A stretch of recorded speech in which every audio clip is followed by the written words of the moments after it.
Hello mga ka-workshop, ito nga pala si Jello at nandito na naman tayo sa Jello Workshop kung saan matututo tayo ng pagdi-DIY sa ating mga motor. At ang ating topic ngayon ay about sa paglilinis ng panggilid ng ating Mio Sol i125. So lilinisin natin siya, magpapalit din tayo ng ating clutch lining tsaka clutch bell. So watch the full video kung paano natin to gawin. Ride safe sa atin lahat. Start na natin yung video.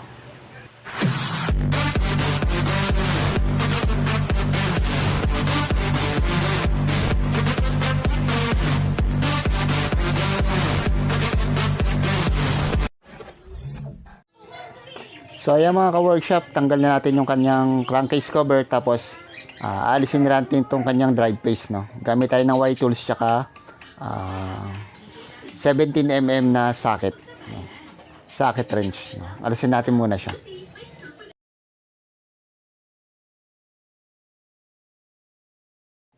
So ayan na mga ka-workshop, natanggal na natin siya, no? So ilalabas lang natin siya para makuha naman natin yung kabilang side niya, no, makuha natin yung flyball niya, no. So medyo makapit lang siya, siguro yung mga ipin hindi masyadong tama. So yan, tatanggalin lang natin yan, dahan-dahan lang kasi para hindi siya lalong masira. So ayan, pag natanggal na natin, ayan na siya, check natin kung okay pa. Ayan, alisin natin yung kanyang belt, tapos checkin rin natin yung belt kung may mga crack na, yung ibabaw tsaka ilalim niya, no. Pag may nakita kayong crack, so kailangan na natin siyang palitan ng bago. Tapos alisin natin to. Meron yung washer, no? Huwag niyo kakalimutan yan. May washer yan, no? Yung iba, pinapalitan yan ng magic washer na tinatawag, no? Mas pinaliliit nila or pinaninipis nila yun kapal ng washer na nakakabit yan. So alisin din natin yan.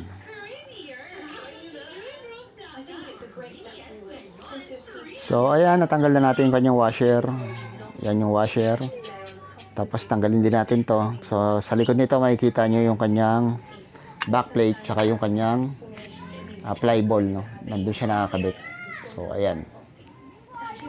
Yan yung backplate. So linisin din natin yan. Tapos ito yung kanyang bola. So checkin natin may isa-isa yung kanyang bola kung okay pa siya or meron na siyang tama, no? Makikita nyo yan kapag may tama siya, no, may kaskas na siya, hindi na siya talaga totaling bilog. So kapag may nakita rin kayong gano'n, so kailangan na rin natin palitan siya ng bago mga ka-workshop. So isa-isa natin yan checkin.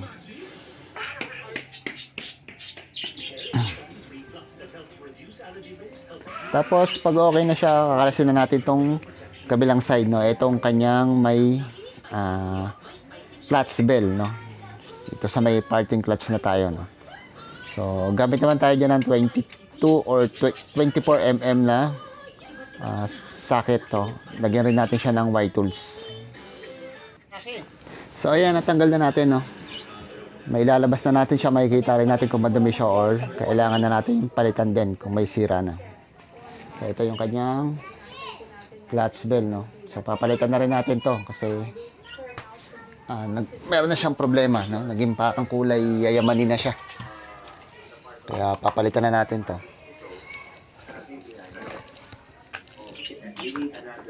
But if it turns out to be negative, what should they do next? Yan. Tapos ito yung kanyang clutch lining, no. Papalitan din natin yung kanyang clutch lining kasi pudpud na siya. So kaya nagkulay titanium na yung ating bell kasi manipis na yung ating clutch lining.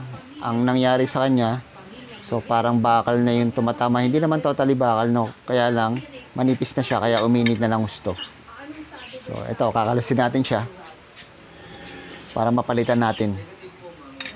So gamit tayo ng 39. So kailangan ingat lang kayo dyan kasi may spring yan, no? Kailangan alalayan nyo ng pagbubukas kasi minsan tumatalsik siya.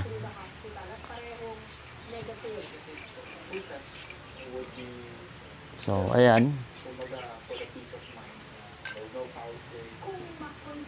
ito yung kanyang lining. Yan yung papalitan natin. Ito yung kanyang center spring. Yan. Ito yung male-female torque drive niya, no. Kakalasin natin din yan para malinis natin. Tanggal natin yung mga lumang grasa. So, ikutin nyo lang yon yung cup na yon. Kasi kaya yan, kailangan yan. Tatanggalin nyo. Ikutin nyo lang naman siya, tapos pahila.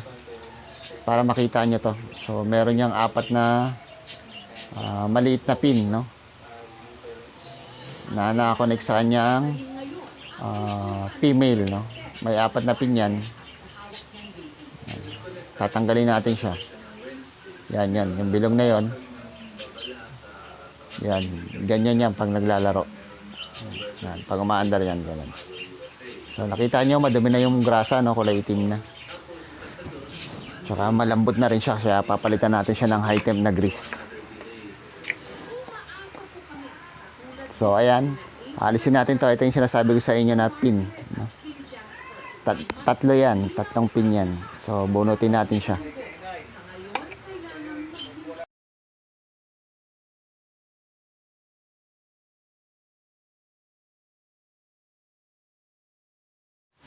Tapos dito na tayo sa nilinis na natin yung ibang part. So, dito na tayo sa kanyang clutch lining, no? Tatanggalin natin tong kanyang lock. 3 yan. So, dahan-dahan lang rin, baka tumalisik at mawala. So, ingatan nyo rin mawala yan. Yan yung lock na yan. So, kapag stock naman ang binili nyo, minsan kasama na yung kanyang housing. So, dito aalisin natin siya sa housing, yung ating clutch lining. So, tatanggalin nyo lang yon. Tapos tong pinaka-cover niya, yan. So, may tatlong pin yan, no? Tatanggalin din natin yan, no? Aalisin natin. So, bago natin siya alisin, tanggalin muna natin yung 3 spring. Yan, sungkutin lang natin siya ng long nose. So, makikita nyo, ang tigas na. Tigas na yung 3 guide. Kasi yung iba niyan, malambot lang, madaling maangat. Sa kanya matigas siya. Siguro kasi hindi na siya nalilinis, no? Bakit? Kaya tumigas siya ng gano'n. Nakakalas ko to, sira na. So, dahil sa matigas na siyang gano'n, so mahigpit na rin siya. Kaya medyo mahirap na natin siyang kalasin. Yan, tingnan nyo naman, no? Gagamitan natin ng persa, hindi natin mabuka. So, tsatsagain lang natin yan, no? Gamit ko yung rubber hammer tsaka panungkit para makalas nyo yan. So, pag nakalas nyo yun, no, re-reassemble na natin siya. Hindi na natin na ipakita sa inyo kung paano siya kinalas, pero tatanggalin nyo lang yun, yung 3 yun. Tapos ito na yung kanyang re-assemble. Kung paano nyo kinalas, so gano'n rin ang pagbabalik nyo. Yan. So, huwag nyo rin ulit kakalimutan na hindi ilagay yung 3 lock niya. So, gano'n lang siya, no. Naikabit na natin yung kanyang bagong clutch lining. Yan. So, hindi siya stock, aftermarket na rin siya, pero magandang quality siya. So, hindi ko na sasabihin sa inyo kung anong brand siya. Basta maganda siyang quality. Tapos ito, nalinis na rin natin tong kanyang male tsaka female torque drive. Yan, kita nyo, malinis na siya. So, ibabalik na natin siya. Nilagyan na rin natin siya ng high-temp na grasa. Yan, makita nyo yung kulay blue. So, huwag nyo munang kapalan. Basta kailangan lang dumulas siya sa pinagkakabitan niya. Yes. Ayan ang gamit natin na high temp na grease. So, ibabalik natin yung 3 pin niya. Yan yung maliliit na yan. Nilinis din natin. So, may kapareha siya, no? Male-female din siya na pin. Lagyan natin siya ng grasa. Tapos, ibabalik natin sa dapat niyang kalagyan, no? So, ulitin ko kung paano siya kinalas. Ganun lang rin ang pagbabalik. Ilagay na natin yung 3.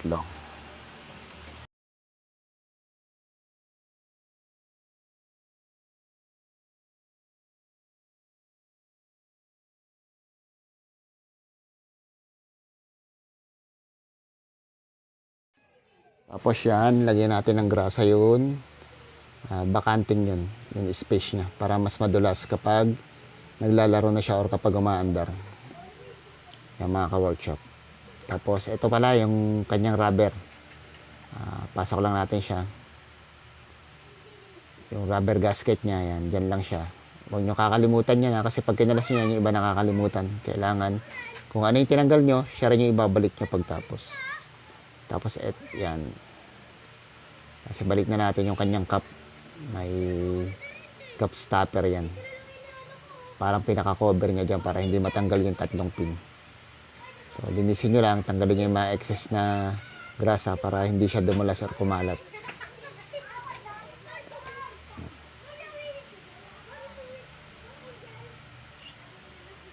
Ito, ibalik na natin tong cup na to. Yung pinaka-cover niya. So, okay na siya. Ayos na yung kanyang male-female torque drive. Yan, testingin natin. Yan, kung maganda yung kanyang play. So, ginabi na tayo sa pag-aayos kasi hapon na natin ang umpisan. So, sunod yan, nilalagay na natin yung kanyang spring. Yan. Yung spring niya, may cup din yan, yung nasa ibabaw yun. Yan, ganyan ang pagkakalagay niya. Tapos, lagay na rin natin yung kanyang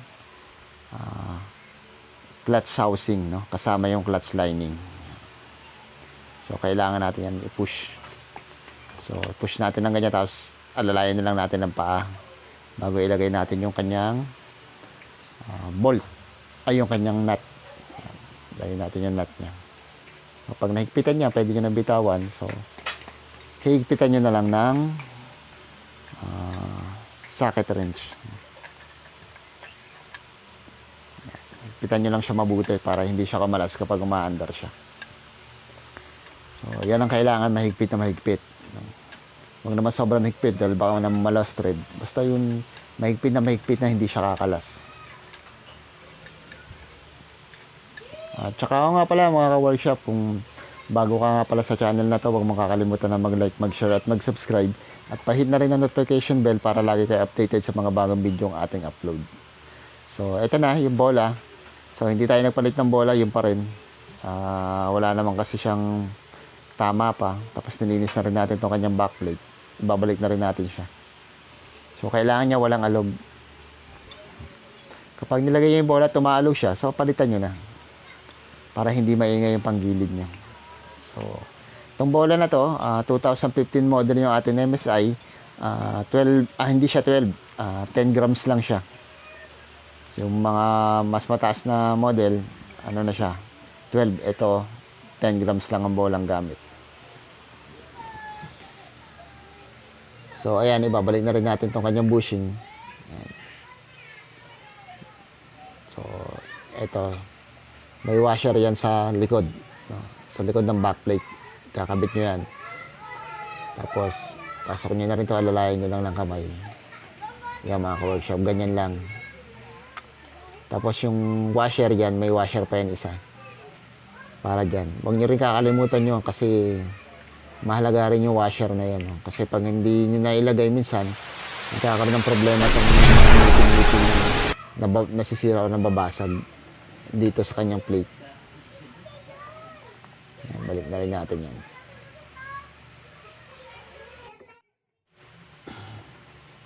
Yan. So,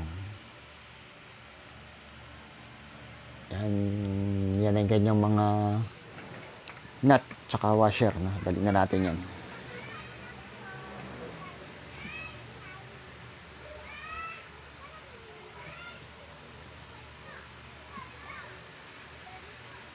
So, dito, dahan-dahan na kayo sa paghigpit kasi nalulost thread to pag sobrang higpit.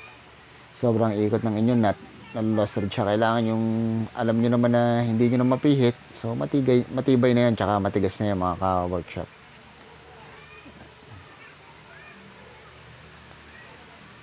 Yan, okay na.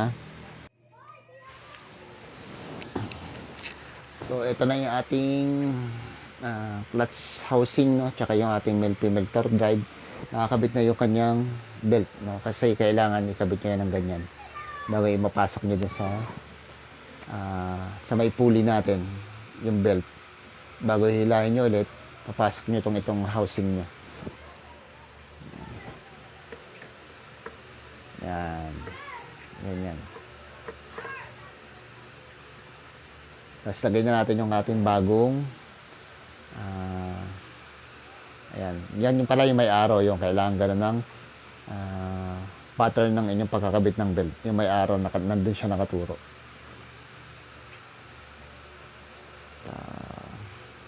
Tapos, lagay na natin yung ating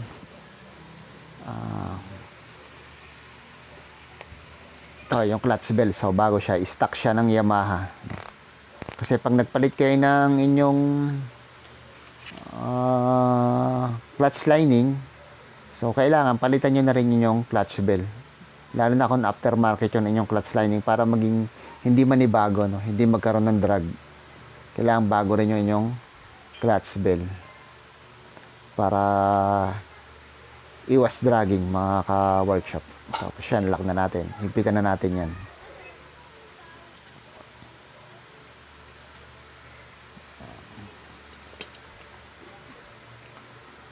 So, gamit ulit tayo ng Y-tools. So, mahalaga na meron kayong gamit. Kung wala kayong gamit, kailangan nyo mag-invest ng gamit para kahit man lang sa paglilinis ng inyong panggilid, mga ka-workshop, kayo na lang din ang gumagawa. Hindi na kayo magbabayad pa ng labor. So, madali lang naman maglinis ng panggilid, no? Kaya lang, kailangan meron kayong mga proper tools, no? Kumbaga, right tools for the right job. So, kailangan yun, mga ka-workshop. So, higpitan na natin.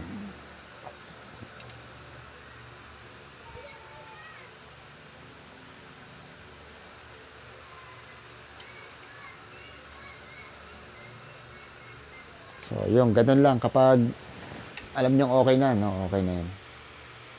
Okay na yun.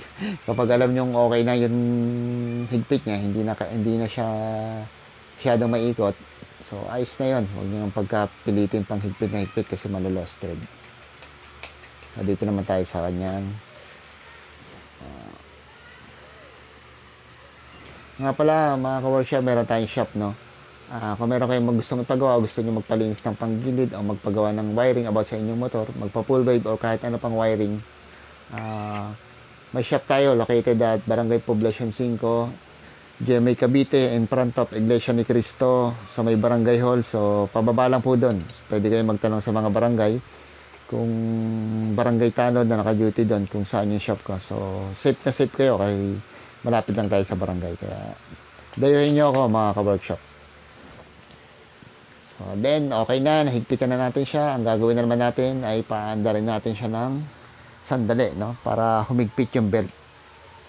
Kailangan natin siyang i-start para humigpit yung belt niya. Makita natin kung sentro yung pagkakagawa natin. So, ayan.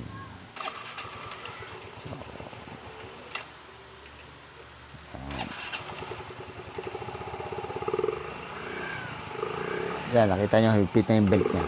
Okay na yan.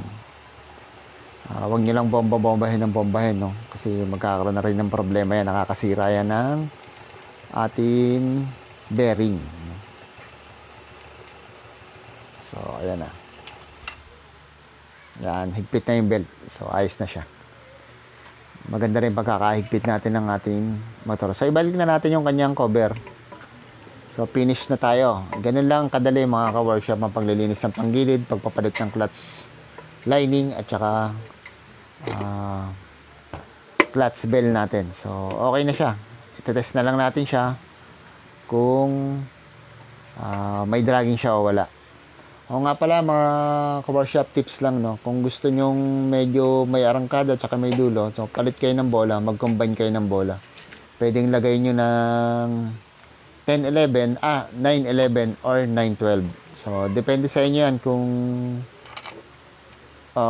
okay na sa inyo yung ganun takbo kapag tinesting nyo, no? Kasi itetest nyo naman siya. So, tips ko lang yan para meron arangkada at saka dulo. Pero kung gusto nyo naman ng normal, stay stock tayo, mga ka-workshop. So, ayan. Sara na natin siya. Okay na yan.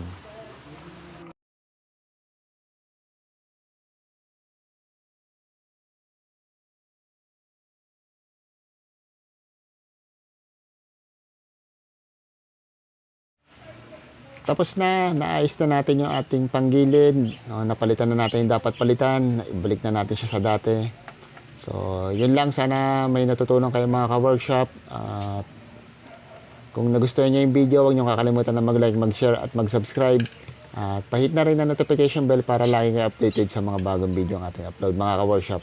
So, yun lang. Sana may natutunan kayo. Isang magandang gabi or magandang umaga sa inyo lahat. Ride safe at God bless.